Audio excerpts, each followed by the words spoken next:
Okay, we got two? No, I mean voicemail. Sorry. I don't think we have any more email. Garg's Gadgets, baby. Right. We got a weird email that's like in Elvish. I can't translate that. Yeah. I should show you this. So I can't translate Elvish. I'm sorry, guys. Oh, I should probably load up the YouTube thing. YouTube. Yeah. What's up, everybody? Welcome to the pre-show. How y'all doing? Hope you all doing. I want to see the chat. You know, Travis gets control of putting what's on screen. That's right. And, sometimes I miss out, if I'm not looking at the chat. So let me go do that. Travis. Oh no, I heard my voice. Now I'm shy. Okay, good. I did it. Am I here? Yeah, you're here. What is wrong with you? Why are you being so weird? I hear myself talking, and I'm like, am I here? Did you say anything? Well, because remember, we can't record multi-track this week, just because Oh. Yeah. That's already set to that. All right, perfect. Hello. Hello. Look at all the people just diving in. Good to see y'all. What's going on, peoples? How you doing? How you doing on a hot Sunday night? Oh, right. I forgot this is the precast. It's the BC. Sorry. BC. Yep. And make sure you follow us before anything else. There was the beforecast. Yes, beforecast. It's the BC. Oh, some toilets rolls in there. Make sure the toilet rolls are being shown. Caught one finally, right? Skip. Yep. PlayStation. We'll talk a little bit about PlayStation 5. Why not? Sure. Yes and yes and yes. I just realized something we officially did not do a final decision on, but I think our thing for the giveaway was good enough, right? We did. Remember what I told you? We got to announce that this show. We need to announce all those things. We also need to announce this, which I'm going to talk about actually on the show. Spoilers. Yes, please hit. Let me go grab. Do I need to grab the box? Do I need to do a little showmanship? Do you want that? I mean, some people aren't here. Weren't here last week. I'll get it. Yeah, why not?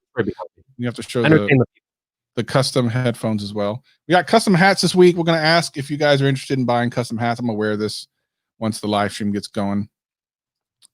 Greg's Revenge of Luke Miani.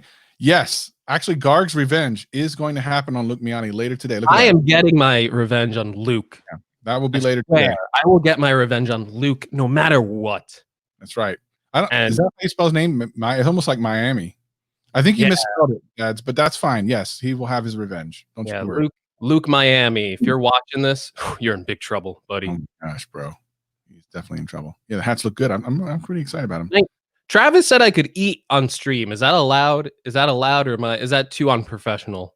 No, they're the same color. It might be. I mean, they look. It's the lighting, It's the lighting. Plus, he's got, of course, the official GadgetCast logo. Would you like to show that off again? We'll do it during the podcast as well, but we should show them the official GadgetCast.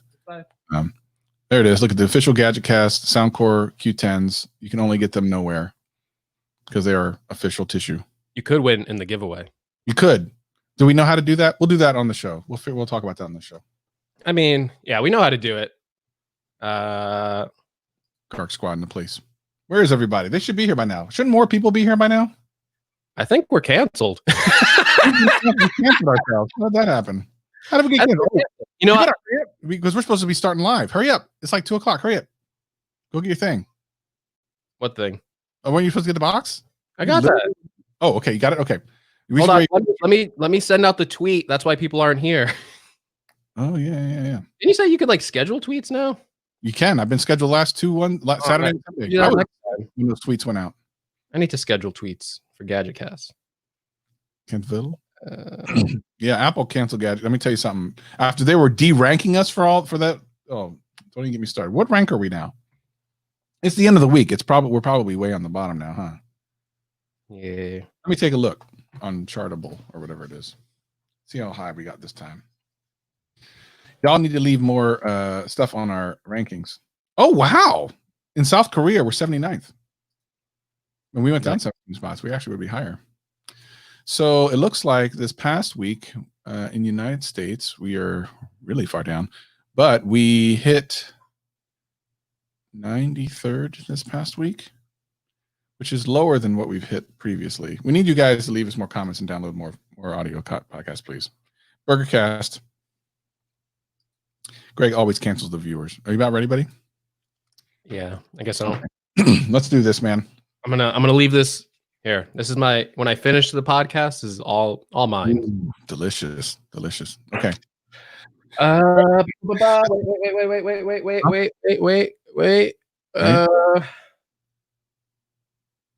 All right.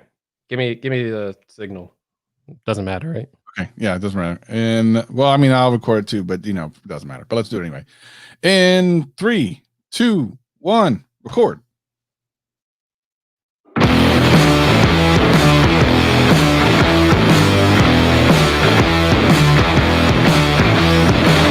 Hello, world, and welcome to the fastest growing tech podcast out there, the Gadget Cast. My name is Garg, joined always by my co-host, Travis MCP. Garg's Gadgets is in the house, ladies and gentlemen, doing it big once again on the hottest show on the interwebs, Garg's Gadgets and Travis MVP.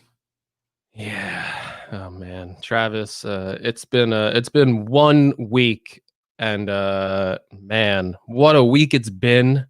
This week it's gone away from me. It feels like a lot of things are happening, and I don't know. So this show is really jam packed. We got so much to cover. iPhone 11 stuff, PlayStation 5 stuff, maybe some Twitter stuff. So we're gonna have to cover all that. But yeah, and then also for the people that are watching live from now, of course, the very many people that are downloading the audio podcast, which by the way, I shot a picture on Twitter the other day showing the explosive growth of the audio downloads. That had nothing to do with YouTube. That literally was just audio downloads. It's gone up it was like 300% or 400% in the last 90 days. We're crazy. So that's good news and bad news. Good news because we love them. Bad news because I'm showing something on video screen right now that they can't see. However, we want them to be involved. So a couple of weeks ago, we were talking about how some people have emailed us and offered to do stuff for us. And we actually got one of the things in the mail. I think it's super dope and we want to offer it to everyone, but we need to figure out A, how to offer it, and B, how many people want these things. So right now I'm wearing an exclusive Gadget Cast hat. Greg's is on his way. Hopefully he doesn't get lost like my exclusive headphones. They're gonna get contaminated, and I'm never gonna see that hat. It should be contaminated. No way. So upset. But it's cool because, and I've actually put this on my community tab on my YouTube channel. You'll be able to go to Real Gadget Cast on Twitter and see a picture of it as well. And we're going to show some pictures here to the people here. We want to know if people want to buy them. They're going to be available for purchase. We just want to know how many. There's going to be multiple colors. So where I'm wearing right now is like a gray and a black, but there's going to be Gadget Cast purple, a really amazing blue in this color. And these are I don't know if they're leatherish or something. I forget exactly what they are. And we're also going to offer these patches by themselves as well, which you can put them on the back of your phone or wherever. I think it's pretty cool. So the hats will be under $20. I don't know exactly how much at the moment, but they'll be under $20. If you guys are interested, just real quick, let us know in the chat. Would you buy one? And then if you are listening to the audio podcast, please let us know. You can email us. Link is in the show notes. And for listeners on the audio show, I will include a picture of it in the description if you want to know what we're talking about, or just check the Twitter account and you'll get a good picture of the hats. So it looks like people in chat are saying yes, that they would. Yeah. We're thinking we were trying to decide how to fund these, and I think we're gonna go with a Kickstarter maybe, and just very simple thing. That's only to ensure that everything is handled properly. You get the orders. We're looking into all that, so we'll probably do a Kickstarter or something like that, and then we'll do a really quick one though. It won't be one of those Kickstarters where you fund it and then 3 years later they're like, "Here's your thing." You're like, "What? When did I back this?" I'm going to show people in the chat another. Zach wants a strand of my hair, so I'll make that deal. Wait, what? Yeah. We were talking about my hair in the chat. Sean said my hair was too beautiful to put a hat on. Zach wants a strand of my hair, so okay, that's disturbing. I want to show Travis's hair. Well, you're not going to find any. I'm going to show real quick people on the screen. You can see here. Oh, let me move that out of the way. You can see the badges themselves, the patches that we're working them with too. Those are just, look how awesome they look, right? So those are going to be coming, and then we have, like I said, purple, this color that I'm wearing now, and then like a really nice blue that I like. If it turns out you guys are really into this, we might do more of it, and we would love to see if you guys are really interested. If so, of course, we're going to give you what you want. Of course. And of course, the Cancel Greg shirts are still flying off the shelves. Clone Garg. We got Zach wants to clone you. Okay. All right. I will use Garg's hair for. Oh, is that going to be the new thing? All right. Before we make up a new trend of people talking about Greg's hair, we have something else that we need to talk about, Greg. Yes. I just don't know what you're referencing because I feel like there's so much things to talk about. We talk about Fish B. Yes, we are. We talk about Fish B. We're talking about Fish B. Now, this is going to be a new thing for GadgetCast where you're, every once in a while we do something and it's memorable, right? Like we have, of course, Garg, which is only a week old, and it's super, super, super popular. We've seen it in comments, we've seen it on Twitter, we've seen it everywhere. And I'm loving all this stuff about my hair in the chat. I feel good. People saying I got your hair that looks fake. So it's a little weird. It's a little weird. I don't know why my hair so much. This is a very weird podcast. Okay, but look. So last night, Greg and I were on a live stream. I can't wait to see what people do with this. Maybe they won't be as entertained as we are. No one will be as entertained as we are. I can assure you of that. Does anyone in the chat know who Fish B is? Fish B. Fish B. Fish B. Fish B. Where are we going with this? I don't know. It sounded like a good idea, and now I'm regretting it. We want to make Fish B famous. I want Fish B to be the biggest channel on YouTube. I do as well. I think Fish B should have more subscribers than Unbox Therapy. Just a personal opinion. So here's the thing. See, Sean doesn't know who Fish B is. I don't think many people do. So Fish B, how do we explain this story, Greg? How does this happen? All right. So me and Travis do Amazon live shows. We've tweeted them before. Maybe you've seen one of them, whatever. We do some Amazon live streams and where we talk about products and all the stuff that we recommend. So during El Jefe knows Fish B Productions. Look at this. What? Look at that. He knows Fish B Productions. All right, let's go.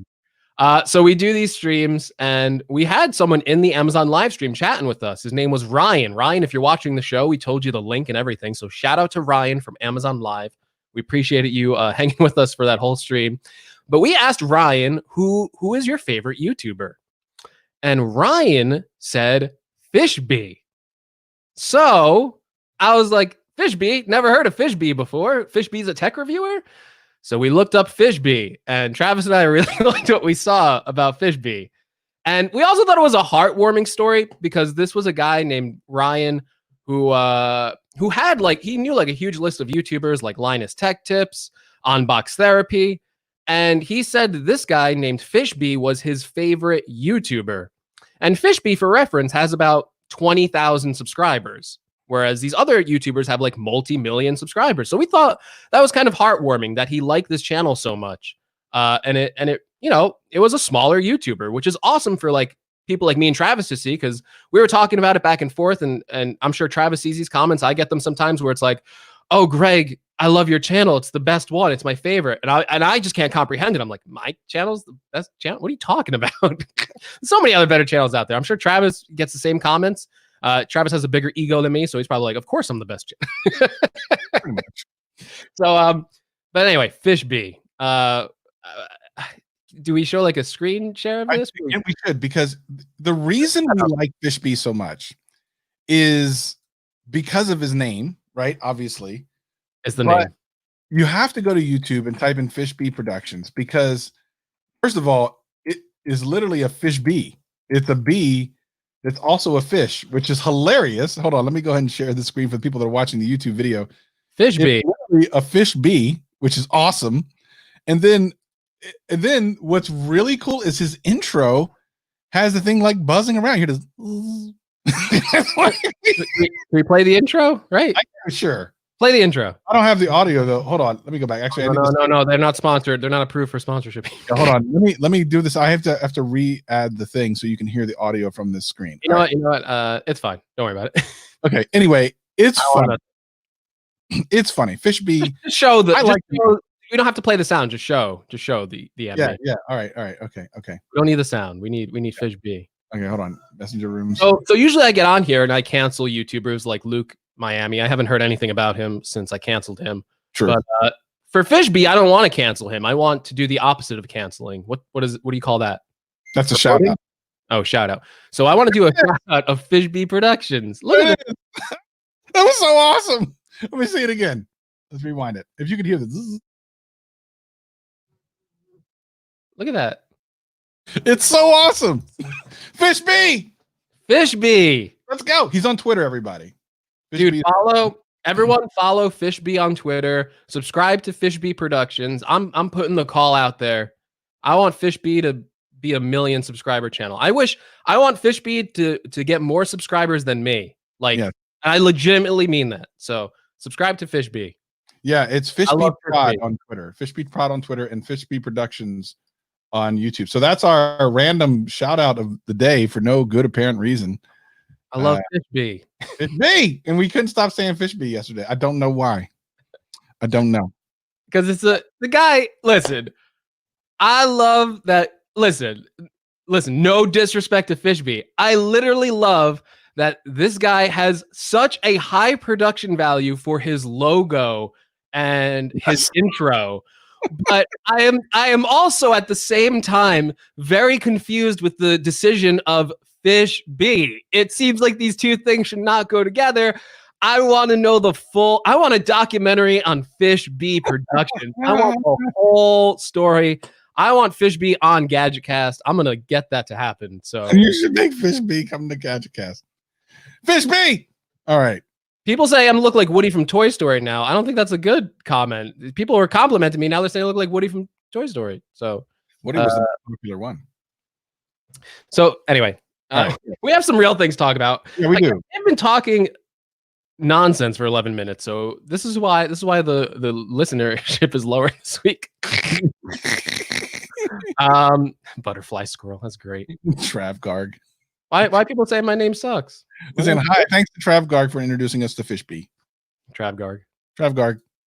Yeah, I don't know why Greg's name sucks. You know what's happening is that people are making memes while we're doing the show, and we're not able to catch up with what's going on. Don't worry about it. Let's get into the show, Greg. Stop being distracted. I'm so distracted. I can't look at this chat. Stop being distracted. So listen, let's get to the tech news, Travis. iPhone 11, best-selling phone. You did a video on this. I did. Yeah. It's a compelling video. Make sure you watch it. Basically, what happened is kind of what we thought might happen because of the iPhone XR. The iPhone 11 became the most sellingest. I like to use words that aren't real words. Most sellingest phone for the first quarter of 2020. Fish B. It's the most Fish B sold phone in the first quarter of 2020. Now here's a surprise behind that. I mean, first of all, it's less expensive than the XR. So yeah, it should sell. You would figure it would sell well, but interestingly, it sold substantially more. Yeah, than the XR in an environment and an economic situation that is completely different than 2019 and should have actually had the opposite effect. But they sold or shipped. Well, they shipped, right? So we don't know if they sold, but we're going to say they shipped 19 million phones, which is I think the other one was 13 million the year before. Yeah, it was something like that. 13 million versus like 19 million. Yeah, it's incredible the difference here. But it also shows Apple is paying attention and looking at what not the economy itself, but like the niche for phone sales is doing. Like essentially the XR sold so well that they decided to go ahead and say, listen, that's going to be our base model phone. We've talked about this before and double down on it. And it worked. They sold a boatload of them. And like I've been saying for a while, Samsung kind of went the opposite direction this year. And I think it's a bad move. Hopefully next year we'll see, with the S21 line or whatever it is, a really heavy hitting kind of lower priced phone because Apple's taken 2020 so far. Yeah, and didn't you discover like something super interesting about it, that the when the 10R was against like the S10 line, the S10s were all in the top ranking. Yeah. And this year with the S20, they were not in any of the top rankings. Like it was completely not in the charts. Yeah, for S20, it was way down at position 9 for the world. And in America, none of the Samsung flagships were in the top 5. The top 3 were Apple phones. So it's interesting.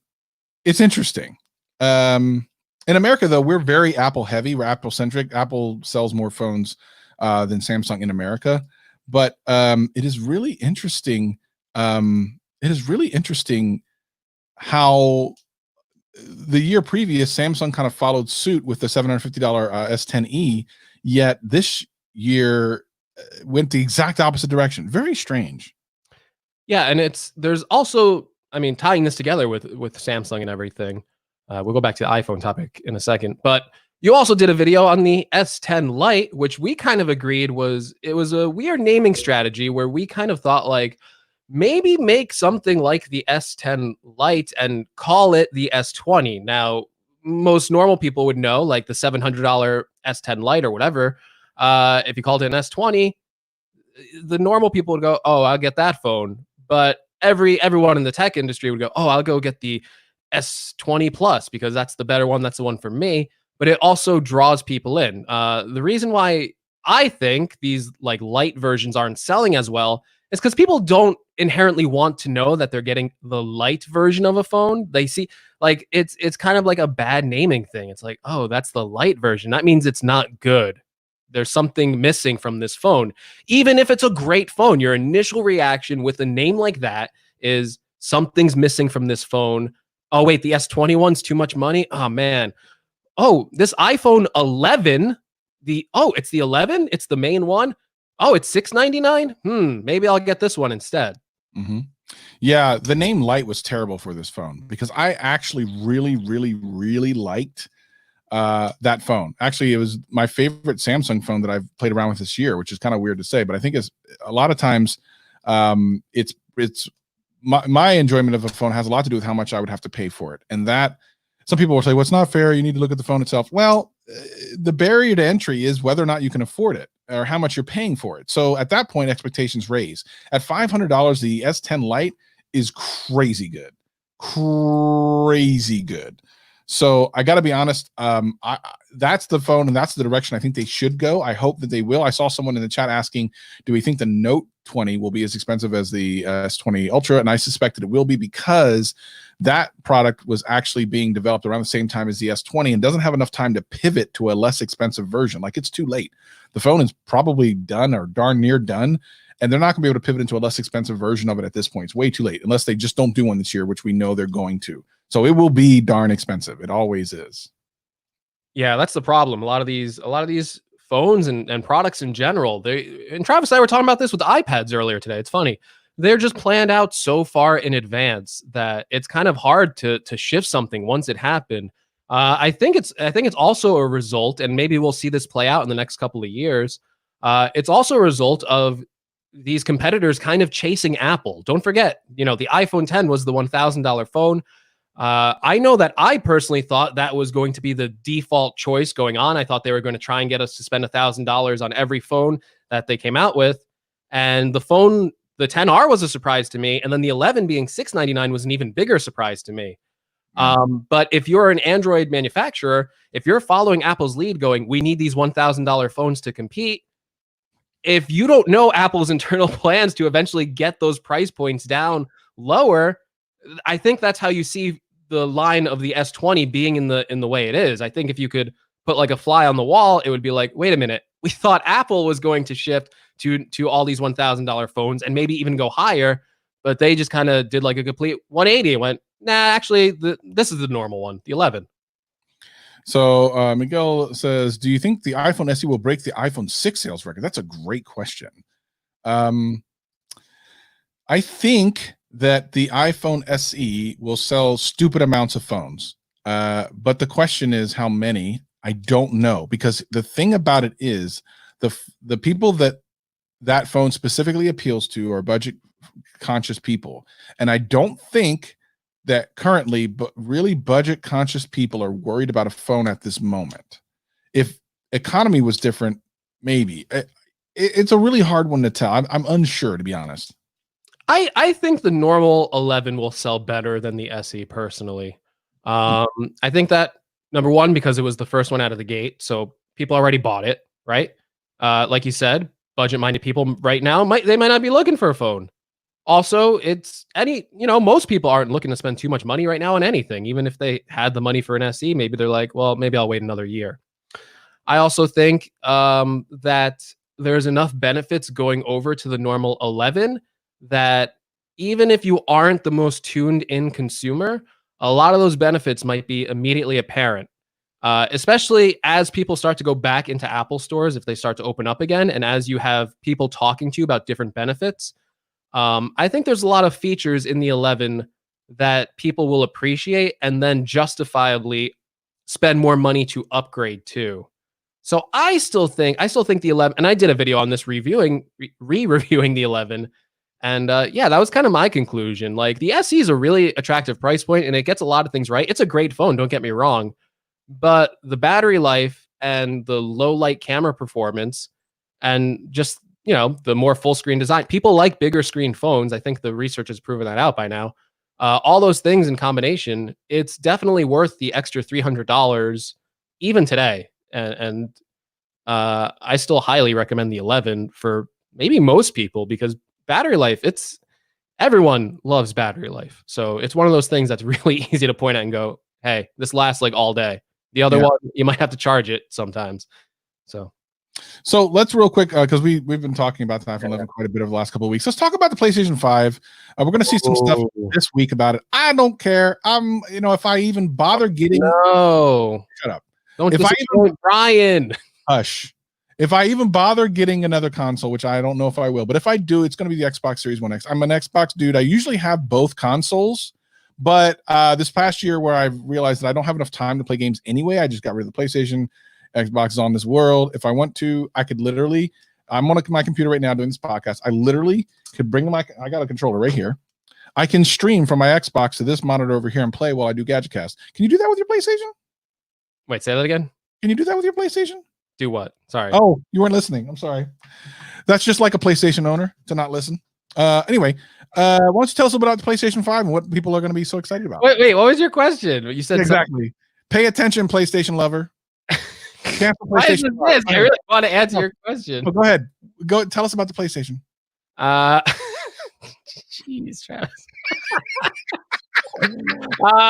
So I was like, when your significant other is mad at you, he's like, you weren't paying attention to me. I was busy looking over at the chat, making sure everything was being civil, and Travis is like, it's a true story. It's a true story. Here's a real quick thing. I slipped right by you. No, seriously. PlayStation 5, they're going to show some information this week. Dude, I don't know what to even expect from the PlayStation 5, because they kind of did like this really boring presentation where they showed off like all like the tech specs from it. From what I can see from a lot of people talking on Twitter, the Series X on paper is like more powerful. But I've also seen people who actually develop video games, because one of the big things that Sony was talking about was SSD speed for the PS5. And how that's going to transform the way we play games, like super quick, like loading times, and just like enable things that you wouldn't get from having like a slower speed. And a lot of developers on Twitter are saying like, hey, you guys are saying the Series X is going to win, but don't underestimate the PS5 and what Sony is doing with that architecture. So right now we know what the Series X looks like. It's a lot easier to talk about. We know what it looks like. We know most of the specs for it. We have still yet to see the PS5. We know some of the technical aspects of it, but we haven't seen like any of the games like really running live on PS5.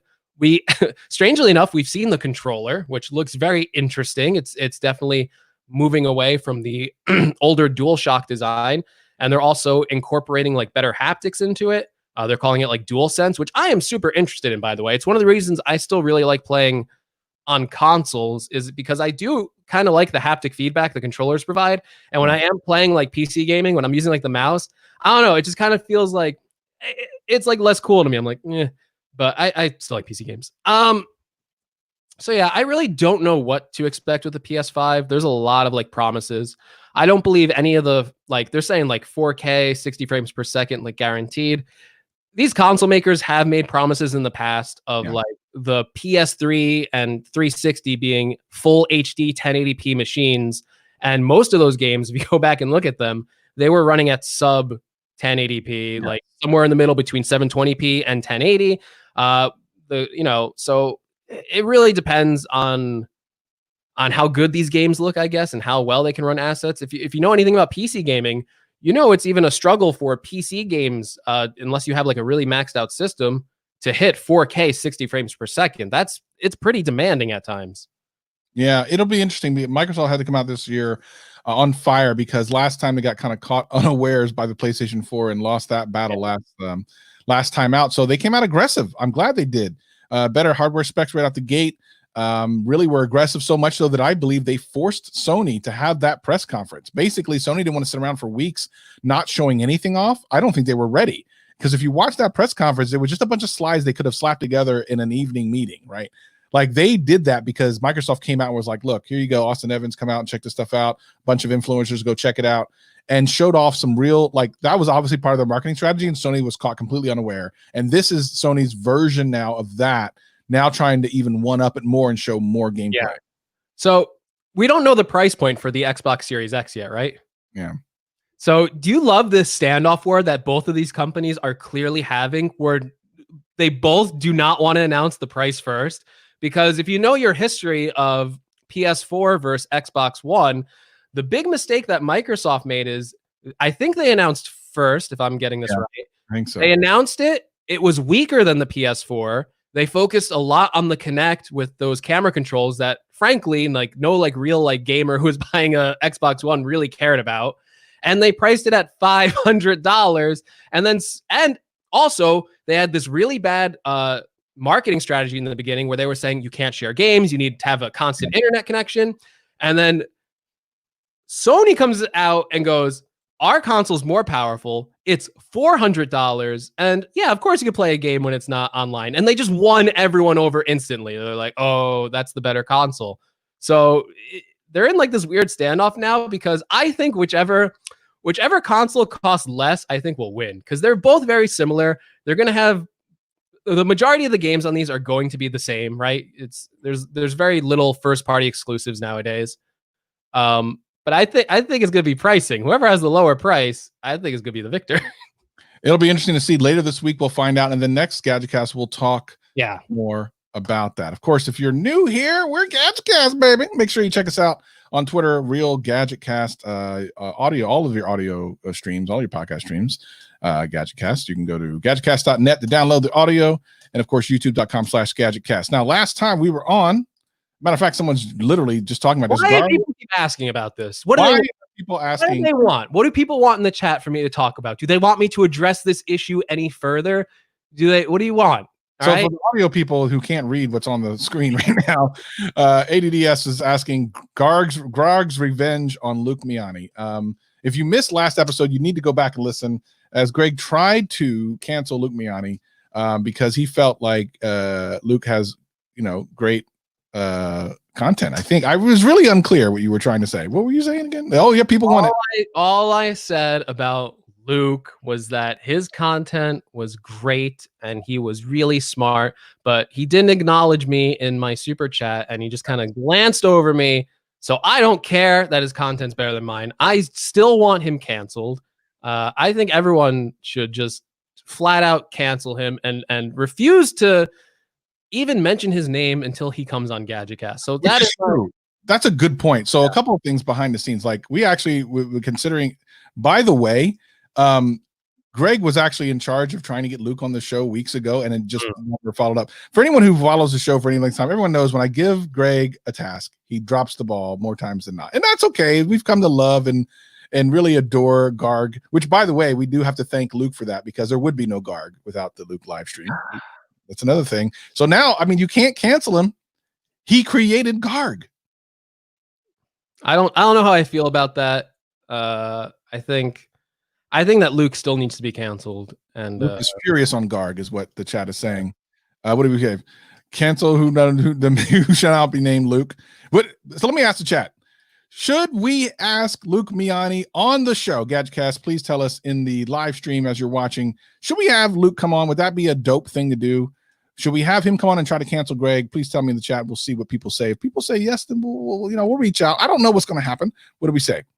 Gary needs love. I don't know who Gary is. Garg rules. Okay, so I think that's a vote for. Wait, everyday dad is Gary. What do you mean you don't know who Gary is? Wait, Gary. It says Gary needs love though. That's not everyday dad. Where's Gary? Everyday dad here? Well, I'm pretty sure that's who he's referring to. So look, you know that. Yeah, sure. Luke, or at least we didn't play the voicemails. What did the play? We got more voicemails. People like this. Okay, everyone wants Luke to bring him on. Ball dropper Greg, yes, bring him. Luke would be cool. I see. Hold on. Vote yeah. Luke would be cool. He needs to see what he created. Well, why don't we just go ahead and have Luke come in as a surprise? Luke is here. Luke Miani has just joined us. What is this that I hear? You try to start something, huh? I created you, Garg. Or so you tend to call yourself. You think you're special, huh? Is that the deal here? Man, come on now. What You can't cancel me. I created you. So Garg is going down. Yeah. I don't. You're all words last week, huh? I'll cancel Luke, but now all of a sudden here you are, can't think of a single word, huh? Yikes. Yeah, okay. You know what? I see how it is. I'm not going to be bullied by you. I don't care that you're on my show. I have a message to everyone watching this. They need to cancel Luke because he's so smart, and you don't want to watch someone who's smart. They're just going to be smarter than you. You're going to be so jealous of them when you're watching. It's kind of hard to enjoy someone's content when you're jealous of them. So that's a good point. Yeah. You should watch content with dumb people like Garg. Yeah. It seems like the smarter idea. 100% agree. 100% agree. Watch dumb content so you feel better about yourself. You will watch my content going, wow, this guy, he's really bad. I feel so much better about myself. My life is really actually quite good. And, I'm just awesome. So, and one of the things that it does, watching your videos, Garg, is you just kind of get the sense of like, oh man, I could do this so easily. Like I wouldn't even have to try. Yeah. I could just turn on a camera and content would be better than this. And it just, that validation, if you're 100%. Starting out on YouTube, it's really helpful.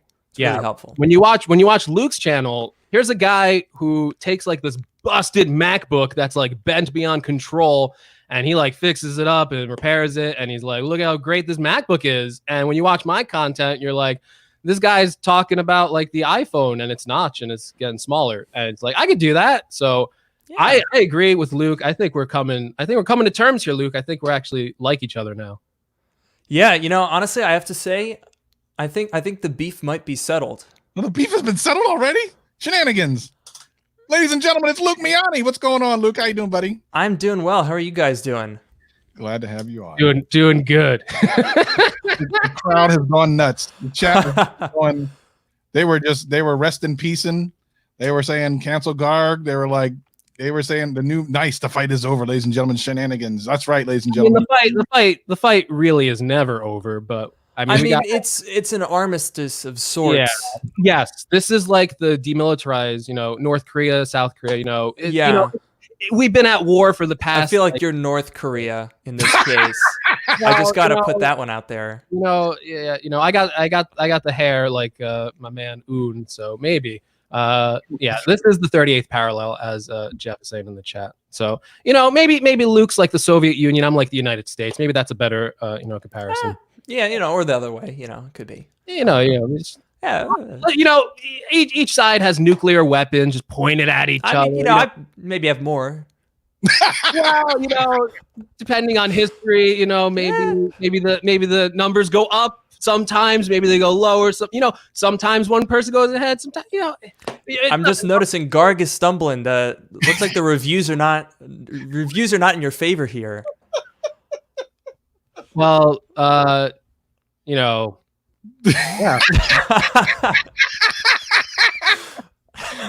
Long live Guard. There we go. There we go. Someone's on your side. You got one. Yeah. Thank you, Tish. Tish is usually trying to cancel me, so the fact that she says "Long live Garg," I think is a nice sign of support. So I'm just gonna say I win. I think that's the conclusion. That's how it works.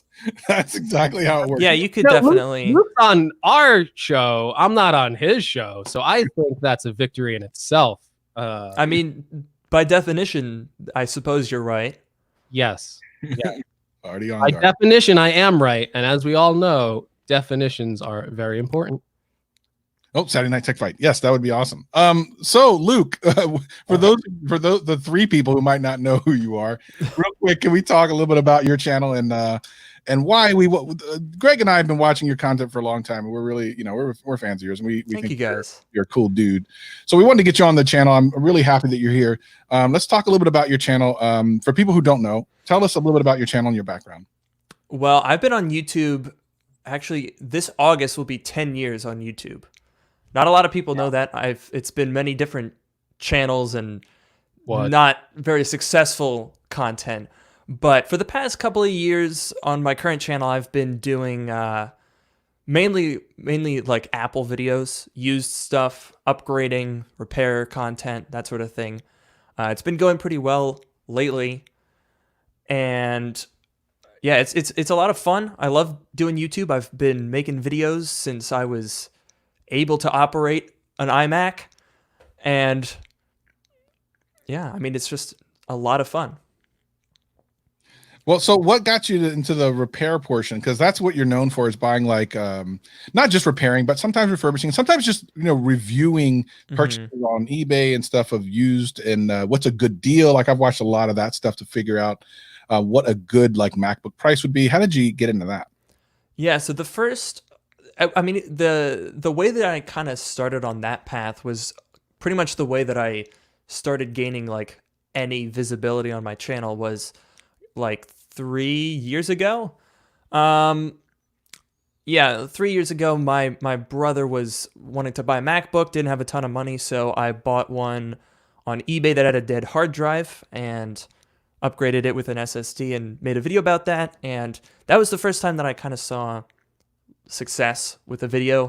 And so I kind of went down that path, and really the whole like value-oriented budget Mac angle kind of came from the fact that I just didn't have any money. I couldn't buy the new stuff. Like, what the heck? No way. I'm not about to spend $2,000 on a new computer for a video that's going to be seen by 18 people. So that's kind of where that all started from. And it kind of just went from there. So I found your channel randomly. Actually, it was weird because I had done a video on something. I don't even remember what it was. And someone left a comment and said, you should check out Luke Miani's channel. And I'm like, okay. So I kind of had it on a list of things I was going to do.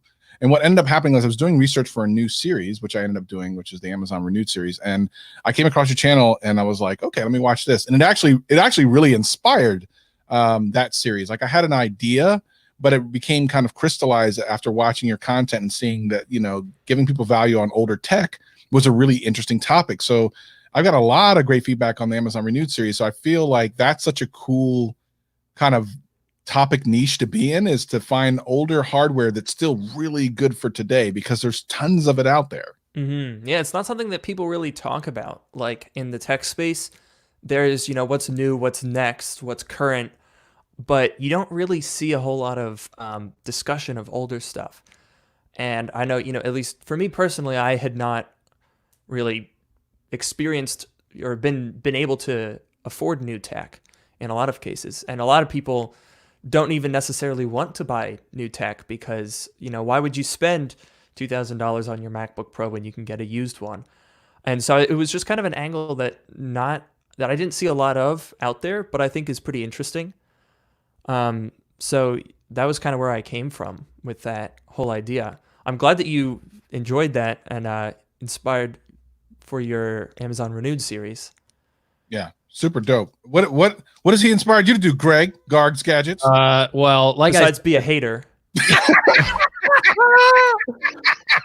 well, like I said, I don't remember exactly when I discovered Luke's channel. I just remember, I like browse like Apple content from time to time. And I remember discovering a lot earlier and it's going, wow, this guy's like taking like these MacBooks, doing like all like the stuff to it. I'm like, this is like really, really, really good. I'm like, this guy's super smart.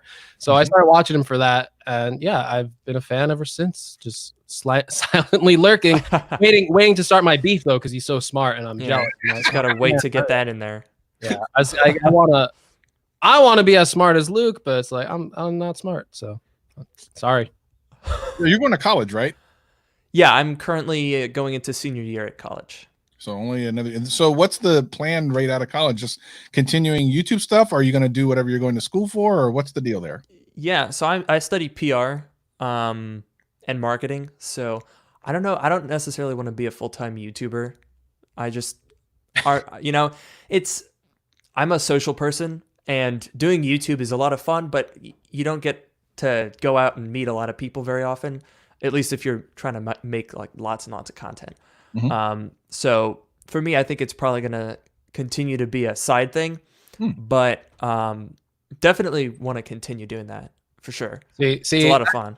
That's why me and Luke have the beef. He is a social butterfly. I am a recluse. I am just inside all the time. I love doing YouTube all the time. I don't want to talk to anyone ever again.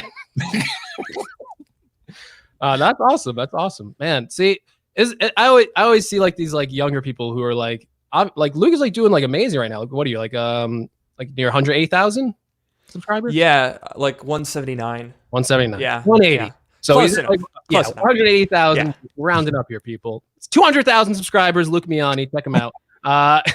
But seriously, it's always interesting for me to see like you're like being like your channel's been blowing up recently, and honestly, it really deserves to for the amount of work I imagine you put into those videos. Thank you. Yeah, it takes.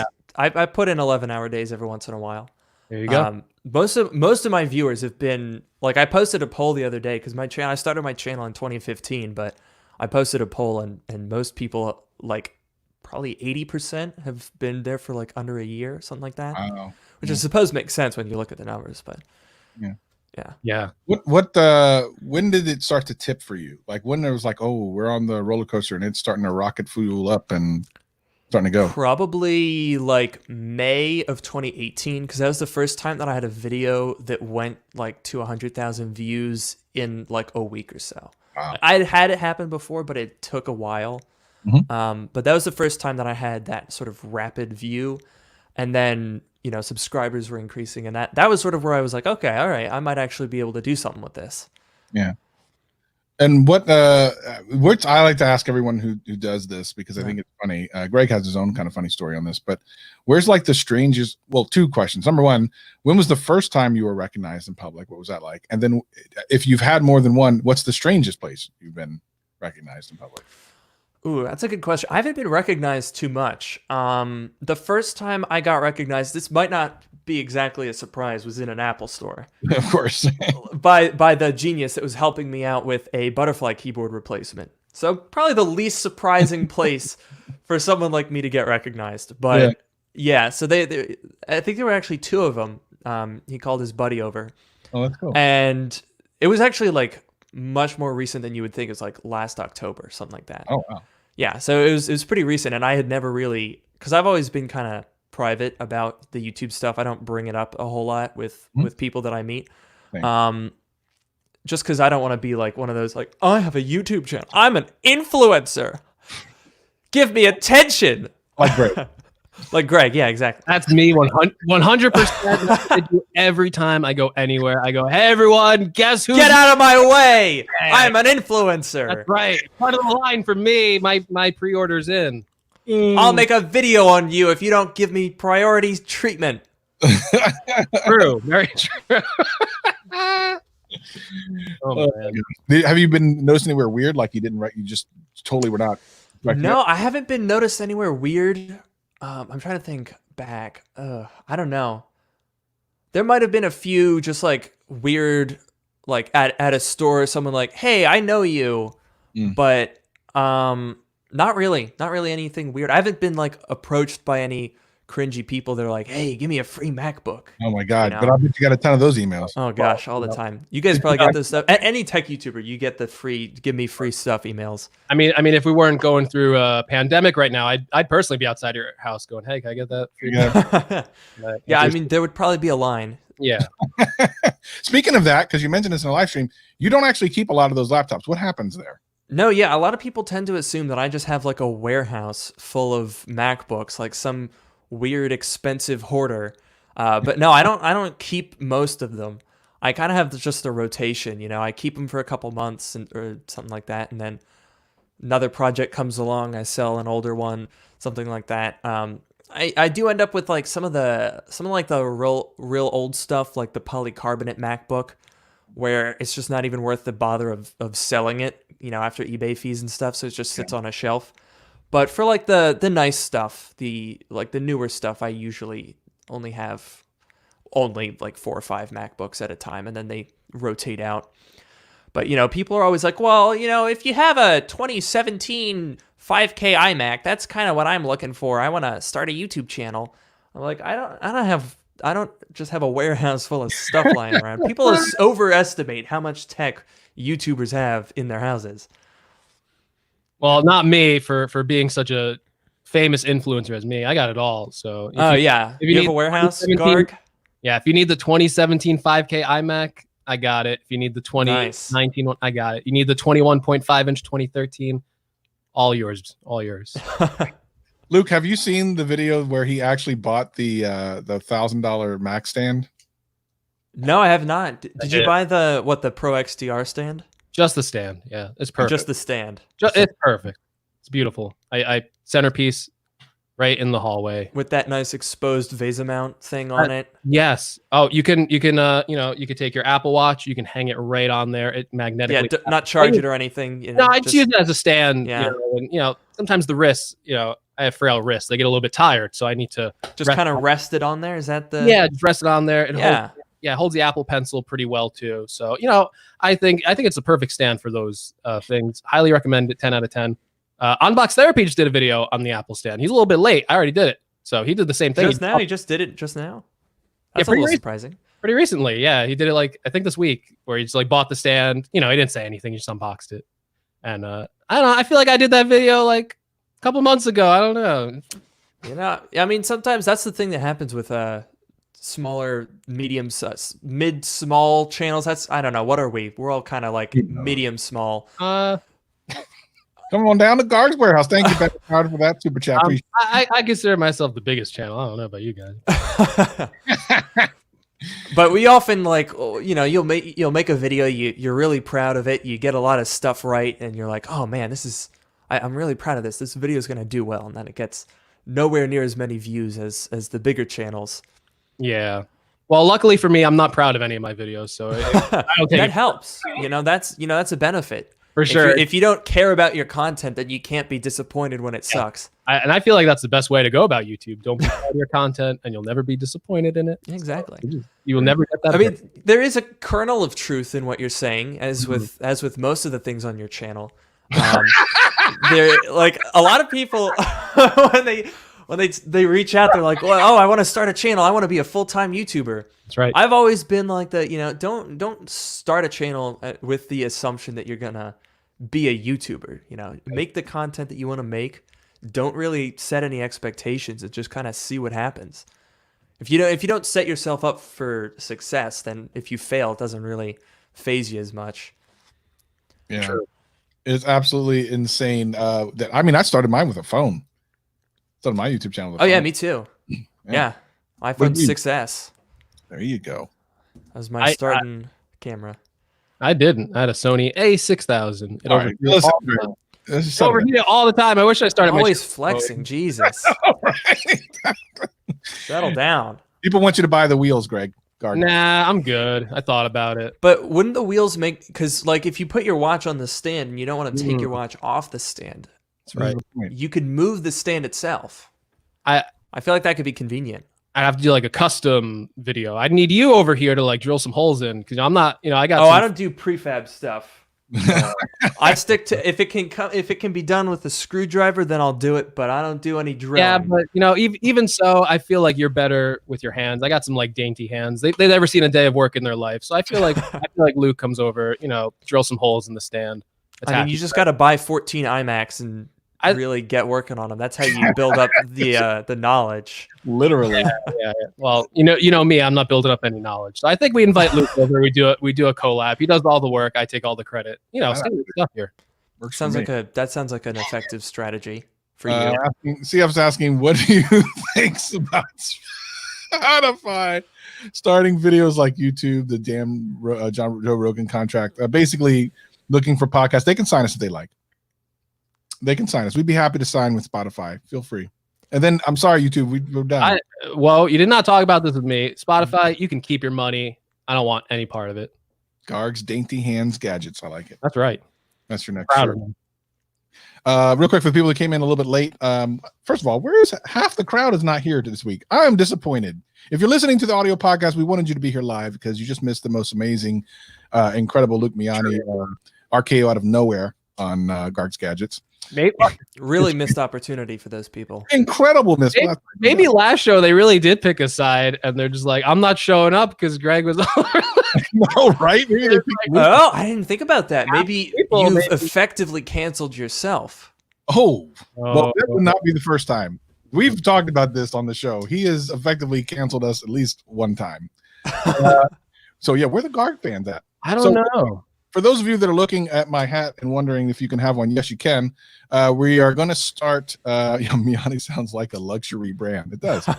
We're going to start I think we're going to do it on which one was Kickstarter? Yeah, I think so. We'll have a Kickstarter available by this time next week, so you can actually place orders for these different colors with the really cool patch, which I love. It's like a faux leather with the GadgetCast branding on there. So I hope you guys will be excited to grab those. And I'll finally have my branded Q10s. Show the Q10s again for people who missed that there, Garg. The GadgetCast exclusive Q10s. Still waiting for mine. Terrible. So, Luke, I have a question for you. Yeah. Travis constantly bothers me, and he's like, I want to try a Mac out. I want a cheap one. Which one should I get? And I'm just like, I don't know, man. I think what are you looking for? Like a laptop or a Mac Mini kind of thing? Travis. Huh? I was asking, is that my Cancel Greg shirt? I had to show them that. That's Tech Level Mama. Yes, that's my Cancel Greg shirt. I'm wearing my Cancel Greg shirt today. Yes. Yeah, I mean, listen, I'm open to anything. To be honest, I want like a Mac Mini because I think it'd be easy to use, but a laptop makes a lot more sense. I can move it out of the way if I need to. And you and I were on Amazon the other day looking at a couple different ones, and I just don't know. The problem with me and Apple is I feel like their naming conventions on a lot of things are very deceptive, like iPad. There was an iPad 2, and then everything after that was kind of like iPad. And I feel like in a lot of ways, MacBook Pro, MacBook Air, the only way I know that there's any difference is by watching Luke's channel. Literally, like this is literally, I would never know because I would look and say, holy crap, a MacBook Air for $300. Yeah, let me get that.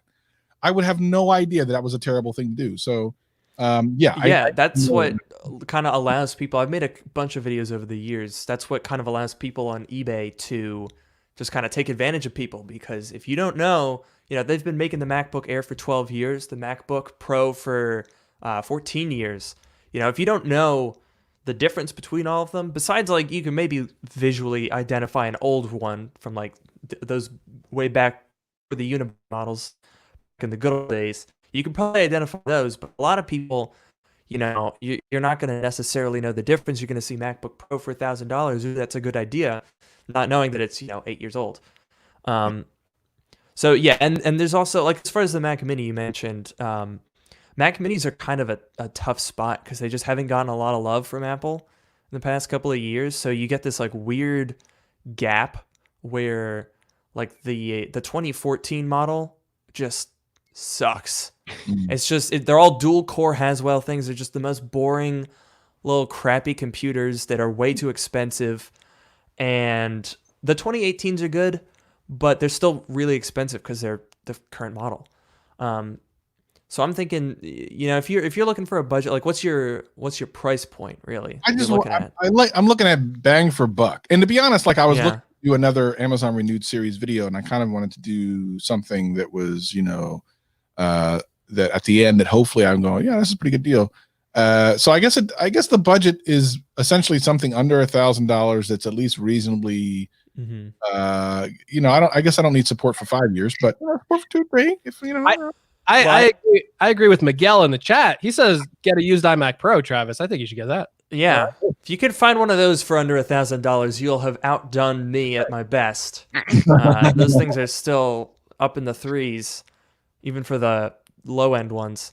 I hate to burst your bubble though about the Amazon Renewed, but if you buy an Amazon Renewed MacBook, you're throwing money away.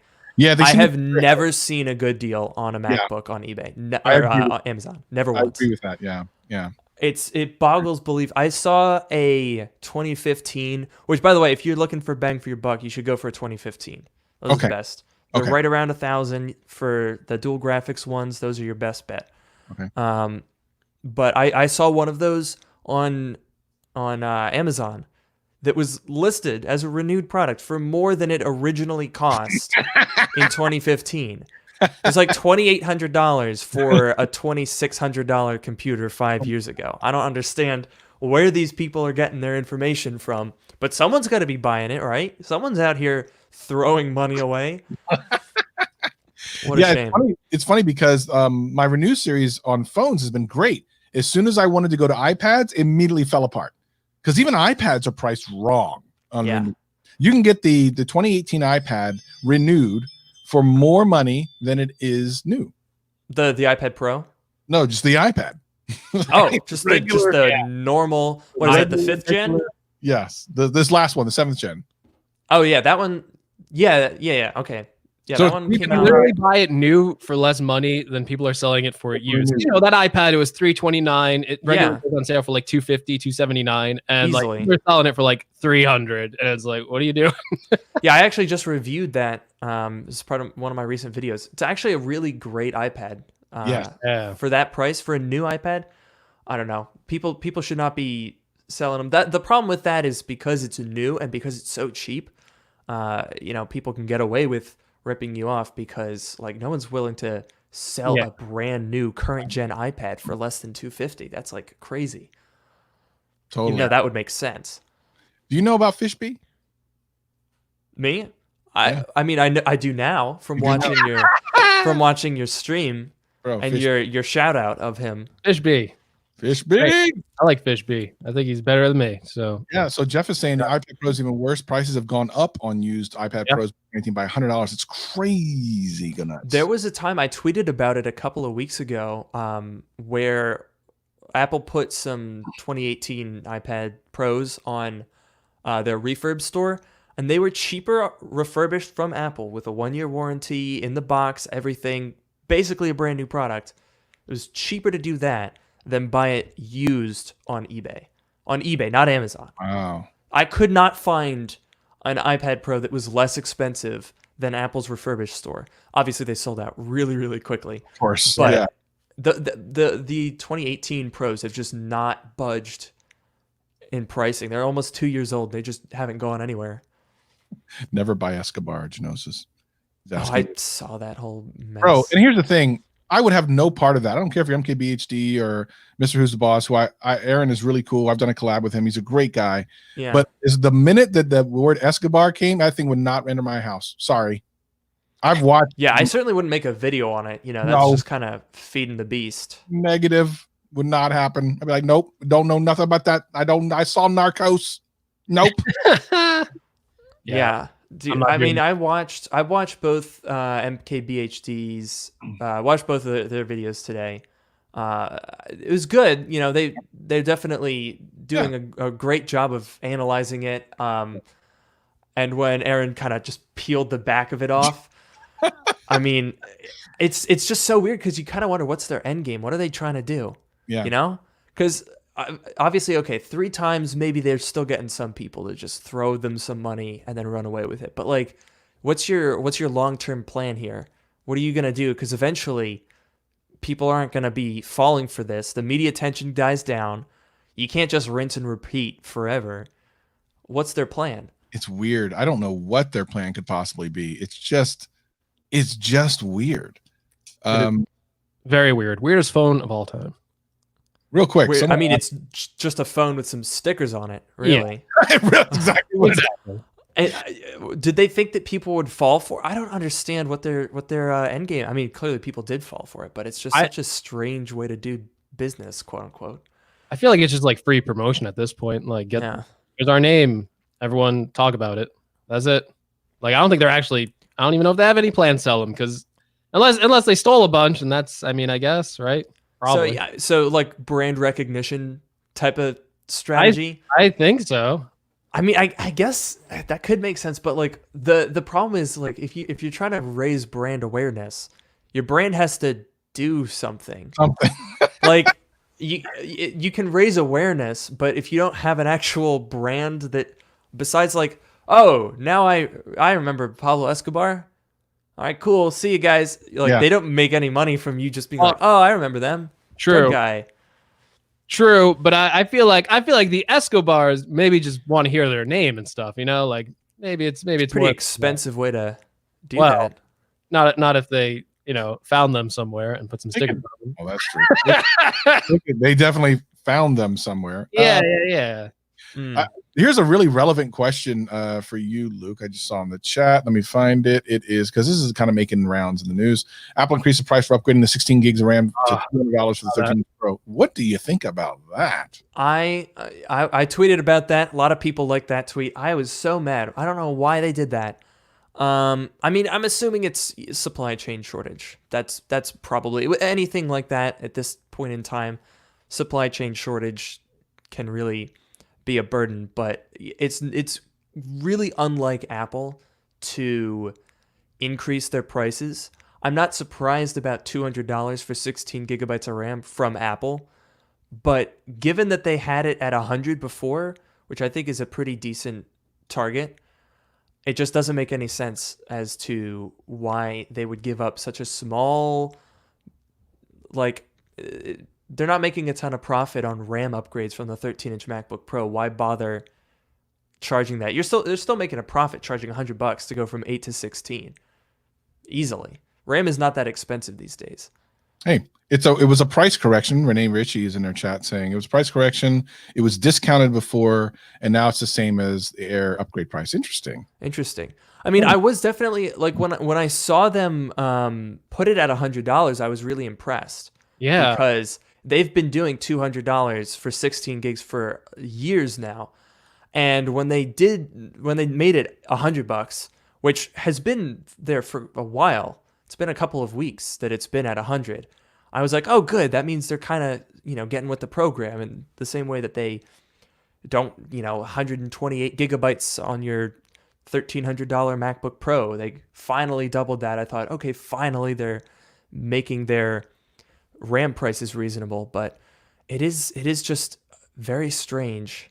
Yeah, when I saw that price point, I thought it made sense too, because I'm like, well, it's the older RAM, and if you actually like spec it out for like give it 16 gigabytes, put a 512 gigabyte hard drive in it, it's like $100 less than the other 13-inch with the 4 ports. So I was like, okay, but now it's $200 less because the RAM upgrade is only $100. So now you look at it and it's like, well, why would you even bother upgrading the RAM on this instead of just going for the more powerful 13-inch? It doesn't make any sense. Yeah, I think the 4-port model, like last year in 2019, I think the 4-port model was a correction as well. But last year's 4-port model was not worth it because it was 100% agree. Like the processors were just a little higher clocked, but it didn't matter because the base model, which had the 1.4 gigahertz processor, like as soon as you run Cinebench, you're running at 2.9. Like it has that base frequency, but it turbos way above that 100% of the time. So there was really no reason, apart from the extra Thunderbolt ports and maybe a couple percent at most extra CPU performance. It was just not worth it. So on the one hand, it ended up with this year, they basically, like, I think they could have upgraded the base model a little bit more, done something with it, but I think they needed to create more of a difference between those two configurations. Yeah. The last generation of the 13-inch on the higher end model, it was a really, really bad deal. I couldn't recommend that really to anyone. Not good. It was 256 gigabytes starting and 8 gigabytes of RAM too. So at least now it's 512, 16 gigabytes of RAM. At least you're getting more for your money. But yeah, I always recommend at the entry level. I said, if you can live with the 2 ports, it's like you look at like you said, the base CPU speed and you go, oh, that's probably weaker. It really isn't, not by much. I just did like a video on it, comparing it, and the CPU speed, even now with the 10th generation chips in the newer one, people look at it and go, oh, it's an 8th generation chip, I don't want it. But honestly, performance wise, it's still like very close. Like it. Yeah, I mean, I think you get about 15%, like 10 to 15% more with the 10th gen i5s, which is like, it's noticeable. And the GPU is really what makes the huge difference there, because the 8th gen has like the old Skylake GPUs, which are just not good. Yeah. But like you really don't pay attention to clock speeds is what I tell people. Yep. Like a lot of people, someone commented, I was talking about the 2012 13-inch unibody MacBook Pro, which has a 2.9 gigahertz i7 on the higher end model. And someone was like, I can't believe the MacBook Air has 1.1 gigahertz when you can buy an 8-year-old MacBook Pro with 2.9. I'm like, I mean, that doesn't mean anything. Yeah. It's a meaningless sentence. The dual-core 1.1 gigahertz i3 in a new MacBook Air will outperform your 8-year-old dual-core i7, even if it's a higher clock speed. So don't listen to clock speeds. They're useless. Here's a question from the chat: is the MacBook Air 2020 i7 worth it, or go with the i5 16 gigabyte? Which I think Greg is all. Well, no, Greg didn't do the i5. You did the i3 and the i7. So what do you think there, Lukey? The i5 versus i7 is not worth it. Like once you go from the i3 to the i5 and you get the cores, that's a decent idea. You're not going to be doing 4K video editing on a MacBook Air because it doesn't have a heat pipe. Stupidest design. I don't know why they did that. No heat pipe. There's a fan in there, but the fan is just like cooling the vicinity of the CPU. It doesn't do anything. So you know the i7's a waste of money. It's not going to give you any. Yeah. Especially for what is it, 150? It's 150. I have it. It is not worth the additional cost over the i5 for sure. Again, when they're like turbo boosting and stuff like that, they're both going to basically hit the same thermal limit. Yeah, which is like instant. Yeah. Now, before I really wanted to try the i7 because before they came out with the new MacBook Airs first with the keyboards in them, and I was like, let me see how close this i7 can get because I don't think I should recommend this entry-level MacBook Pro anymore because it has the bad keyboard. But they changed all that. So if you're looking at an i7 MacBook Air, honestly, just get the entry-level MacBook Pro. It's $50 difference. You'll get way better performance. Yeah. I mean, the big benefits of the Air, and this was something that I've seen, like, I don't know how many people have reviewed the MacBook Pro and gotten this wrong, but it is a lot. A lot of people are talking about this new MacBook Pro, the 13-inch, as having, like, the new speakers and the new mics and stuff that they did on the MacBook Air. It does not have that. That is a total myth. I don't know where that came from. I think it was mainly just an assumption, but I know where the microphone and the speakers are not new. I know where it comes from, by the way. Where does it come from? I don't want to get canceled. I don't want to. Should I say? Thanks, Renee. I didn't know you knew me. I watched Renee. Quick aside, I watched Renee Rich. I've been watching him for a year and a half everyone knows Renee. Everyone knows Renee. Obviously, you know that's a given. But Renee's great. Yeah, so real quick, a couple shout outs to the super chats. Jeff from Healthy Reviews saying how much we appreciate Renee Ritchie. We do. We've had Renee on before. He was a fantastic guest. He's obviously always welcome back. Sean saying the same thing. Another outstanding guest on GadgetCast. Awesome job, guys. Thank you, Sean, for that. We appreciate you. Yeah, Renee's been rocking in the chat with us and just talking about Luke is awesome, plus Travis Mayonbra. I appreciate that. Renee and I have been going back and forth on MMA stuff on Twitter. Yeah, current gen Intel only guarantees base frequencies, not turbo. Turbo is literally only for app launching, web launching, and initial rank. That's another big thing. Yeah. There was that legitimate controversy of it was the 2018s that were thermal throttling. They would go below. Yeah, the i9s were pretty bad for a while there. Yeah, and now at every video I do, people go, "Don't buy it. It's thermal throttles," and I'm like, "Well, no, it's not." Yeah, the 13-inch never had that problem. Speed. Yeah. I get it every MacBook video I do now. Everyone goes, it's thermal throttling. It's not hitting the max clock speed at all times. I'm like, well, it's not supposed to. Like, yeah, you're not going to be running at full boost all the time. That's one of the biggest misconceptions. Like, when that whole shenanigan happened in 2018, people sort of retroactively applied that or applied that going forward, and then really didn't realize that the i9 stuff and even the 2019 15-inch MacBook Pro, like the older MacBooks had worse thermals than some of the newer ones. Like a 2016 or a 17 MacBook Pro is better cooled than like a 2014 15. They don't turbo as much as the newer ones, and that 2018 was really more of an outlier in terms of throttling. I don't know of many other Macs besides the MacBook Air or the 12-inch MacBook that have literally no cooling. I don't know of any others that have really, really bad throttling. They all run way too hot, but they don't really throttle as much as people think they do. Yeah, sure. I want to real quick before we have to wrap this up. Of course, we have the aftercast. So if you're here watching on YouTube, we'll have a couple more minutes where we'll all chat with you. If you're listening to the audio podcast, we're about ready to wrap up, but we have one more thing we have to do. And Luke, we'd love to have you hang on for this part. We have some couple of voicemails and any emails. Let's do some of the voicemails. Now, Luke's not going to be familiar with one of our voicemails, but everyone else in chat knows. And the audio podcast is only recently familiar with is a person whose name is and that's literally all they say. So let's hear that voicemail from Okay. Hello, Gadget Cast listeners. It is I, I am here to give you a weekly Enjoy.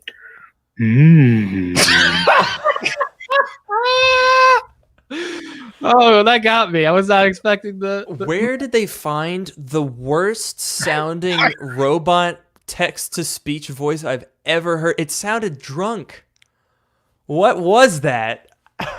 GadgetCast fans, man. That's you know where to find that stuff. Man, I don't know.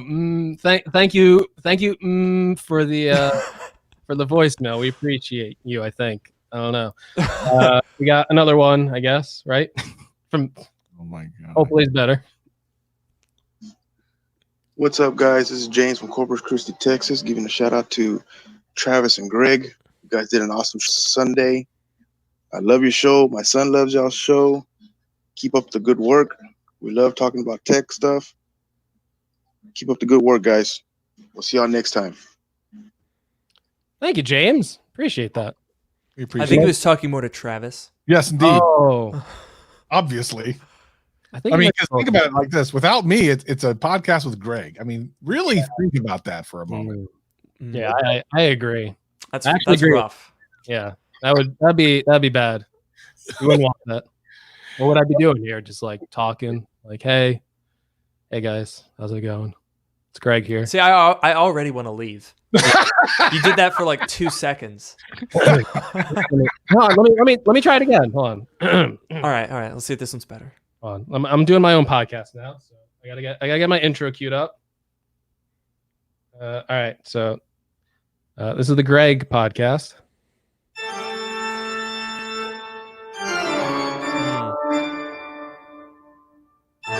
Hello, everyone, and welcome to the Gargcast.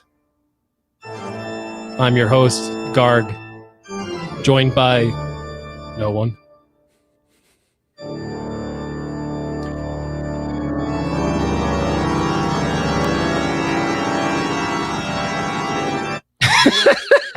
I don't know what I'll say.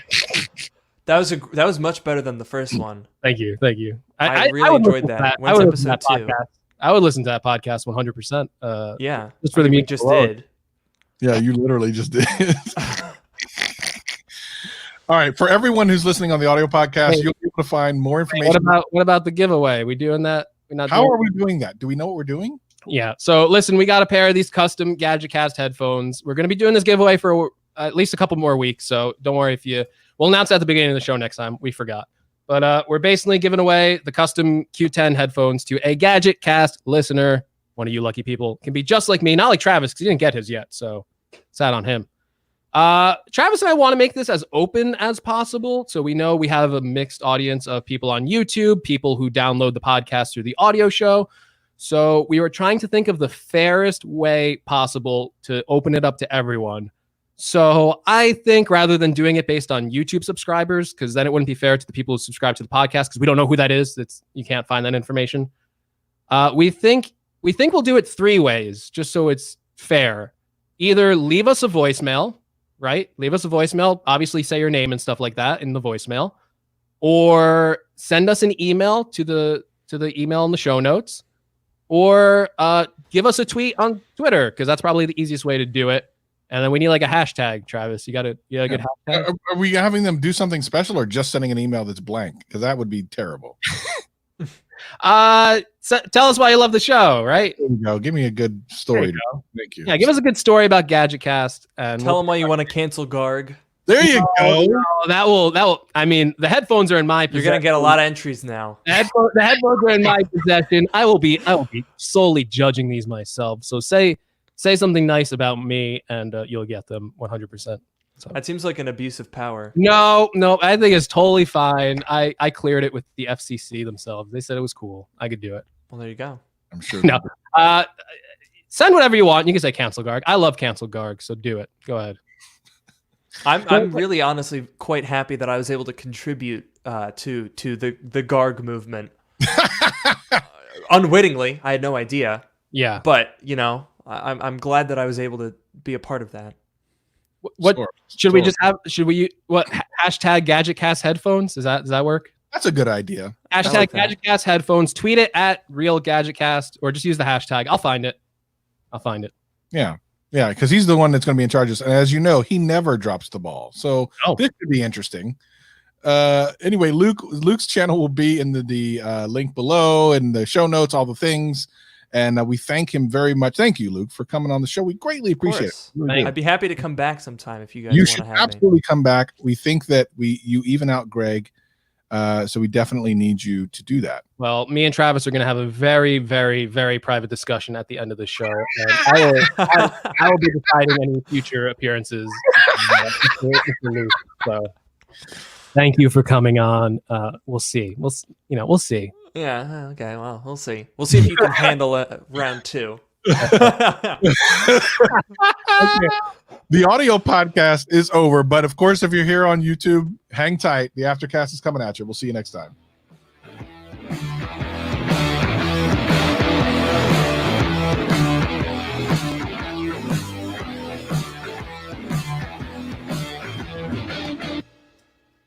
All right. All right. Did I ham it up enough for you guys? That was awesome. That was awesome.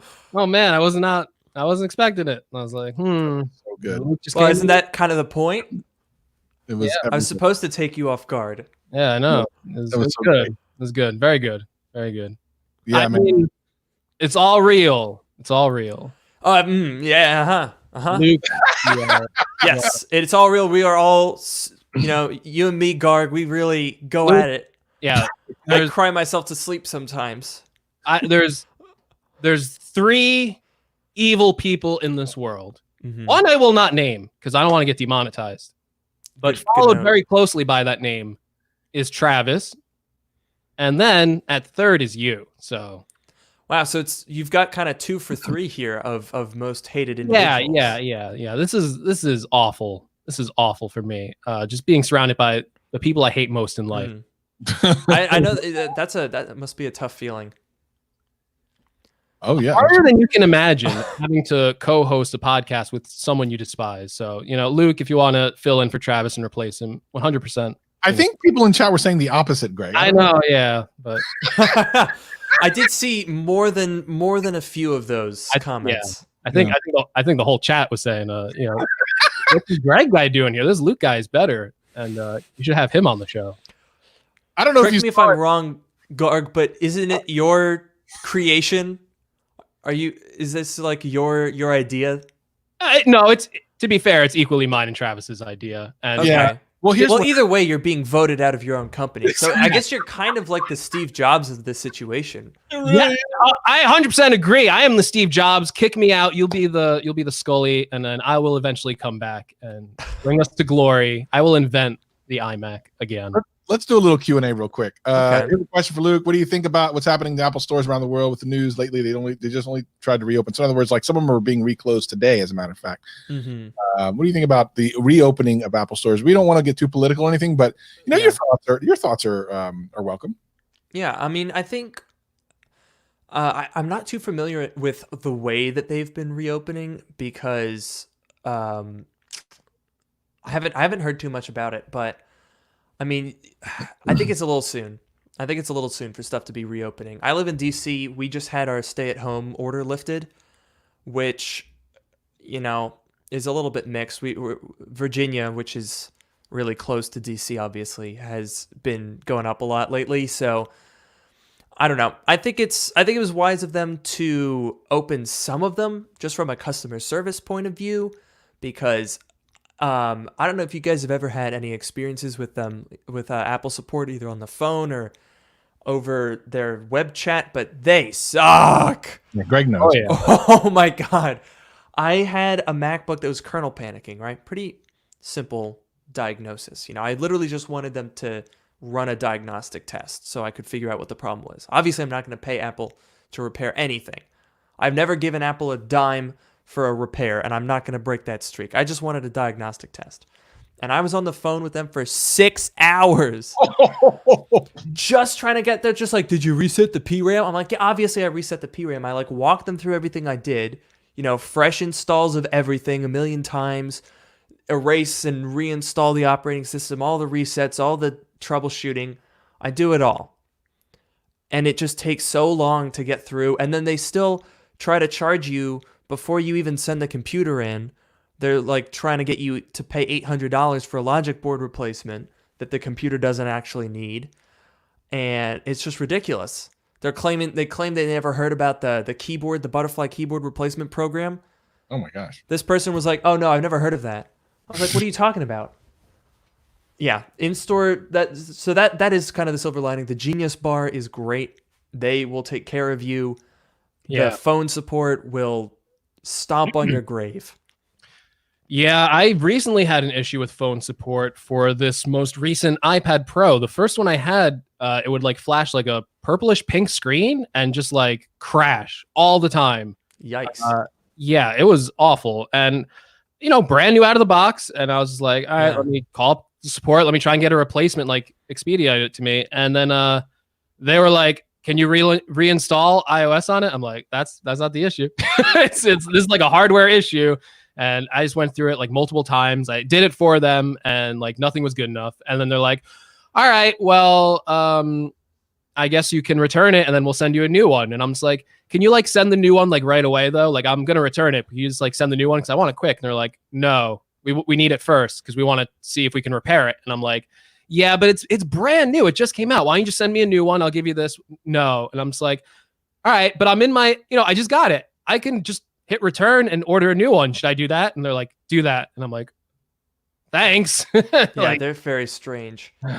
Meanwhile, in-store Apple support land, I went in sometime in January. I had a 2018 15-inch, not the throttling i9 one, the i7 one. And I went in with a stuck F key. Or it was, yeah, stuck F key is like repeating or something. Pretty minor. I literally just went in and I was like, hey, the F key doesn't work. Can you fix it? I just wanted them to like clean it out because I was trying to sell the thing. And they took it back. They're like, all right, we'll just replace the keyboard. And they were doing it in store, which takes longer. I don't know why they stopped mailing it out, but they did. Whatever. I was like, all right, I'll be back in a couple days. I come back and they say, oh, well, we're still working on it. I was like, well, you called me. You told me that it was ready to come get it, and I have to leave because I was back home visiting family and coming back down to DC. And I was like, I need this computer tomorrow. I'm leaving. And so they were like, all right, no worries. We're just running the diagnostic tests. Wait here. We'll get it out to you this evening. So then I waited, and they come back and they go, oh, it failed the diagnostic tests. I was like, well, what does that mean? And they go, well, it's dead. We need to replace the logic board. But it's okay because we have it in stock. And I was like, I'm pretty sure you don't have it in stock. This is the Vega 20 model. I've never seen an Apple store with a Vega 20 anything in stock back when those were current. And they were like, don't worry, we have it. Come back tomorrow at 2 p.m. I came back the next day at 2 p.m. and they go, we didn't have your logic board. I was like, yeah, obviously. I could have told you. I told you that yesterday. And they're like, so do you still need the computer? And I was like, yeah.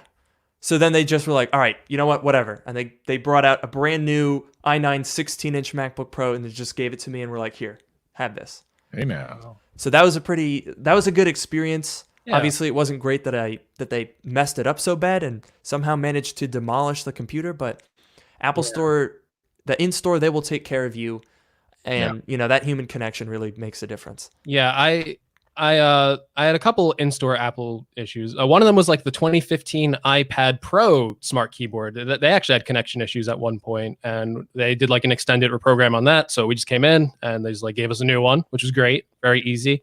One of them was my friend when they were doing like the cheap battery replacements. I told everyone like, hey, if you got like an older phone, just go like get your battery swapped, get that like really low cost price.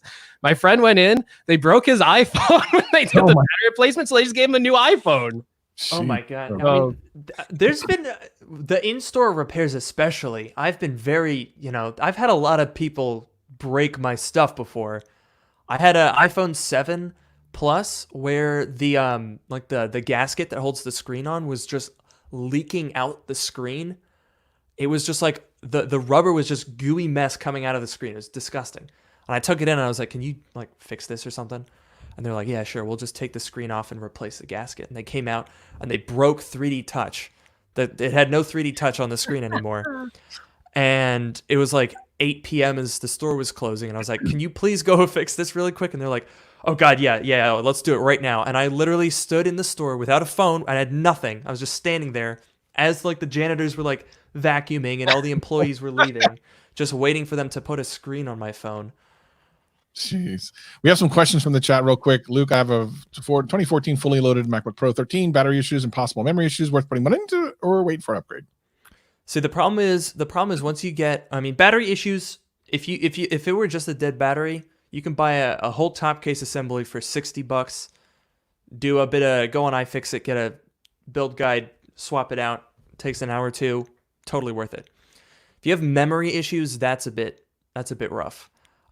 Because the 2014s, anything with a Retina display has soldered RAM on it, so you pretty much, you're looking at a board replacement unless you know microsoldering. So what I would recommend, if it has like legit memory, like if you can take it to the Apple Store and confirm that you need a new board, I would just take it apart and sell the screen, because the screens are really, really expensive. You'll get like $275 for your screen on eBay, and then you can put that towards a new one. That's a question. Would you stay on 6 hours for Apple Care phone for a free Apple laptop? That's a challenge. I mean, I stayed on there and didn't even get a diagnostic test. So if they're going to give me a free laptop, you bet I'll stay on for 6 hours. Where do you sell your used laptops? Any favorite marketplaces or places to avoid? Avoid anywhere without buyer protection. Facebook Marketplace, Craigslist. I don't trust them. I use eBay. People tend to think that they're going to get scammed on eBay, but if you don't get what you ordered, you're going to get your money back, so that's the safest place. They also happen to have better prices, I've found, in a lot of cases. People on Craigslist have no idea what their stuff is worth, and they're trying to sell you a 2009 MacBook Pro for $650 with a mechanical hard drive. It's a waste of time. And then you got to go drive to some Starbucks to meet this guy. Right. Yeah. No thanks. I'll pay like an extra $1,000 to not to meet anyone. Yeah, exactly. I will pay $1,600 for an 11-year-old MacBook Pro just so I don't have to meet whoever that guy is. That's right. Wasn't 2015 the start of the soldering RAM on the MacBook Pro? I had a 2014 upgraded RAM physically myself. I don't know how you did that, because the Retina on the MacBook Pro, I mean, they still sold the unibody. Maybe that's what you're referring to. They still sold the unibody 13-inch until 2016. Yeah. But no, all the Retinas starting in 2012, which is when the Retina started, they all have soldered RAM. Every MacBook since 2012. PS5 or Xbox? Oof. I don't know. I mean, I personally am a PC guy. I don't do much consoles. I had a PS3 back in the day, but that was it. I didn't really I've not really been into consoles, but what I do like, you guys were talking about this earlier with the PS5 and the Xbox. This current gen actually, I think, is going to be really good. Not necessarily even because of the console themselves, but because of the games. Yeah. Because once you get a new console generation, especially now, because like the PS4 and the Xbox One have really crappy graphics. Yeah. They suck. You can outperform an Xbox One with an iPad Pro or an iPhone 11, you know? Yeah. The graphics are going to make a huge difference because it allows developers to make games that can take advantage of them. That's what I'm excited for. Yeah. Totally. A couple more. I have a late 2013 MacBook Pro 15 with random shutdowns. Leading Thunderbolt fixes it. Is it software or hardware? I'm not familiar with that exact situation. I know that you can get some crashing problems with the 2013s with NVMe upgrades. There's a couple different ways to fix it. I'm not sure what that particular Apple Thunderbolt NHI. If it's a Thunderbolt, that might be a Kext for Thunderbolt or something. It could be a hardware issue. I'm trying to think if the Thunderbolt ports are on the I/O board on that model. I don't think so. I can't remember what I had to eat last night, and he's remembering. Well, because the thing is, because with the Retinas, they had, because you have ports on either side, but it's not like right now we have the mustache boards, right? If you ever look at the inside of a MacBook, the bigger ones, it's all one piece, and the ports are actually not part of that. They snap onto it, which is good because if your ports get fried, you can replace them. But the older models, one side, and I think it's the right side, has its own, oh man, I can't remember. I get all turned around because when you open it up, it's all flipped. But one side is its own distinct little board with the ports on it, which means if the ports die, you can replace that. But if the other side ports die, then your board is toast because they're on the board and you can't do anything about it. I can't remember if the Thunderbolt ports, I think the Thunderbolt ports are actually on the logic board. So if that is a board question, when in doubt, take it to Apple and get them to do the full diagnostics. Don't pay them to repair it, but get them to tell you what the problem is. Well, that was Luke Miani coming through, hanging out with us. We spent a bunch of time. He's actually been, this is really bad. This is, for the aftercast, we were a lot more transparent. Luke was actually on the entire show watching in the background. Well, we don't know that. We said we watched the entire show, but he could have been doing something else. Yeah, I mean, he might have been, but still, for like an hour and a half. So it's not like he's just been on for the last hour. He's been on for an hour and a half, so we need to let him do his thing. It's whatever o'clock over there. I don't really care about Greg. It doesn't really matter what's going on with him. It's 6:30. Oh wow, it's 6:30 here. Yeah, I mean, I gotta eat some dinner. Yeah, we need to get you guys some dinner. And shout out to Pipes. We got later, guys. Great show. We appreciate you.